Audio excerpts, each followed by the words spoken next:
So, hello and welcome friends.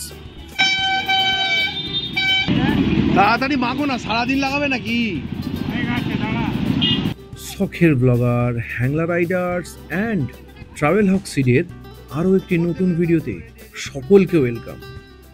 So আজকের ভিডিওতে তোমাদের সঙ্গে পরিচয় করিয়ে দেবো এমন এক মানুষের, যিনি লোকালে খুবই ফেমাস।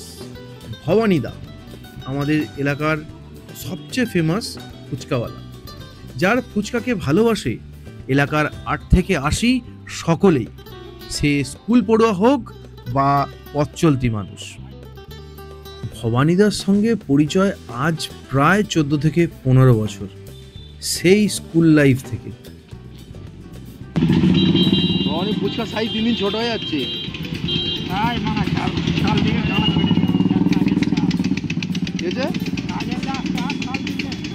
কাল থেকে কাজ চাপ, আর কাল থেকে কি আছে? বিয়েবাড়ি 3000 অর্ডার, আবার আগের রবিবার 3000 অর্ডার খালি। অফিস টাইমে ওষুধ খেয়ে নিয়েছো কেন তুমি? আমি মাঝে মাঝে খাই। অফিস টাইমে খাবে তো বলে? অফিস শেষ হবে তারপরে খাবে। কালকে বিয়ে বাড়ি ছিল, তাহলে কালকে বিয়ে বাড়ি আছে, আর তারপর আবার আর কোথায় আছে? আবার আমার কোন ফোন আছে? এখন তো বিয়ে বাড়ির সিজন চলে এলো। এবার দাড়ি কাটে সব চোখে থাকবো, জামা প্যান্ট নতুন পরবো। এই তো চলে যাবো, কি বলে উলবেড়িয়া যাও, একদিন উলবেড়িয়া ঘুরে এসেছো। উলবেড়িয়া স্টল লাগ গেছে, উলবেড়িয়া রাসের মেলায় স্টল দিয়ে এসেছো। ফালতু ছেলে গো। হ্যাঁ, তা ভাড়া বলবে না ফালতু ছেলে। আজকের জিনিস ফালতু ছেলে বলবে তুমি? আজকে হয় ছোটবেলা থেকে, আজকে নয়। তোমরা যে এরকম আছো, এই জন্য একটু মজা করি। আর কি আমার কাজ চিনাই ফুটতে রাখে কি ভাইপো।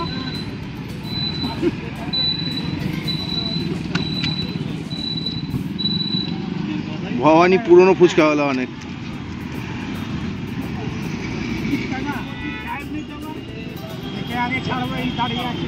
ও ঠিক আছে, দাও না, তুমি নাও, দাও, আমি দাঁড়িয়ে আছি, নাও তুমি নাও না, তোমাকে তো ডায়লগকে মারতে। পরিচয়টা সেই সময় থেকে, যখন ফুচকা পাওয়া যেত 1 টাকায় 4টি করে, সেই স্কুল সময় থেকে। এবং তখনও ভবানীর কাছে একদিনে 1 টাকার ফুচকা খেয়ে পরের দিন আবার 1 টাকা ধার বাকি রাখতাম। আর আজও সময় পেলে বন্ধুবান্ধবদের সঙ্গে নিয়ে চলে আসি ভবানীদার ফুচকা খেতে, কারণ অসাধারণ লাগে ভবানীদার ফুচকা খেতে। অন্য কোনো জায়গার ফুচকা এতটা হিট করে না মুখে, যতটা ভবানীদার ফুচকা ভালো লাগে। আর তার সঙ্গে নস্টালজিয়া তো রয়েইছে।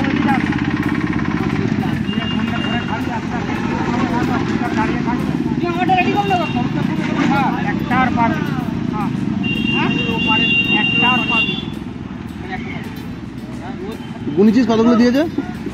শুনিনি তো, ও ভবানী গুলি দিয়েছে। ও গুলি দিয়েছে, মারা গুলি দিয়েছে তো ভবানী।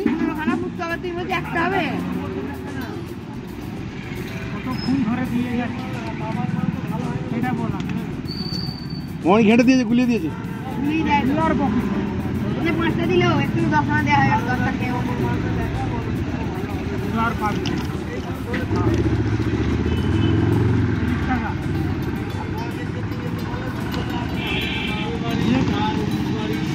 স্কুল থেকে ধার বাকি খাওয়া ভবানীর কাছে।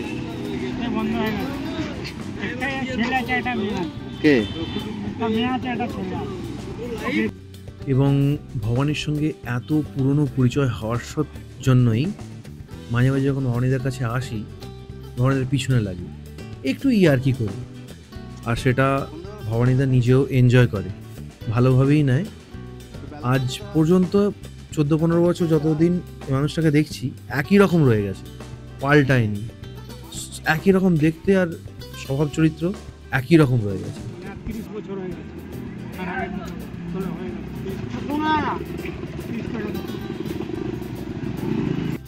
রোদ, ঝড়, বৃষ্টি যাই হোক, সারা বছর ভবানীদাকে এই এক জায়গায় পাওয়া যাবে।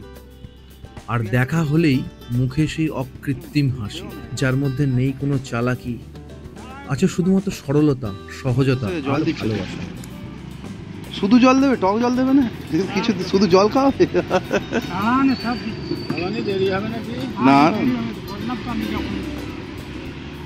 চিনে ফিনে এসে গেছে ভাই সব স্কুলের ছেলে, তোকে মেখে ছেড়ে দেবো 3 জনে। বহুত টাইম লাগে। আমাদের চারপাশে মানুষ তো অনেক আছে এবং তাদের গল্পও অনেক আছে, কিন্তু এই সহজ সরল মানুষগুলোর গল্পই আসল গল্প, যাদের মধ্যে নেই কোনো চালাকি, নেই কোনো ফেক হাসি, আছে শুধু সরলতা, সহজতা আর বুক ভর্তি ভালোবাসা, যেটা টানে প্রতিবার ভবানীর কাছে চলে আসা হয়। আস্তে করে বাড়া। চাল খাবি? হ্যাঁ ঝাল দাও, ঝাল দাও। পেঁয়াজ দেবে না কিন্তু, চাল যেমন ধনে পাতা দেবো। ঝাল দাও ভালো করে মাখো তো মালটাকে। ভবানীদের কাছে যতবারই আসি, ফুচকা খাই, পেট ভরে কিন্তু মন হয়তো ভরে না, আরও চায় যেন আরও একটু খেলে ভালো হয়। আর তার সঙ্গে ভবানীদার এত সুন্দর ব্যবহার। মুন্সিরহাট বা শিবানন্দবাটির দিকে যখনই আসবে, ভবানীদার ফুচকা অবশ্যই ট্রাই করো। শিবানন্দবাটি বাস স্ট্যান্ডে ভবানীদা বসে। ভিডিওটা যদি ভালো লেগে থাকে তো লাইক করো, শেয়ার করো, সাবস্ক্রাইব করো আমাদের চ্যানেলটাকে। কমেন্টে অবশ্যই জানিও ভিডিওটা কেমন হয়েছে, আর ভবানীদার ফুচকা অবশ্যই একবার এসে ট্রাই করো। Good bye.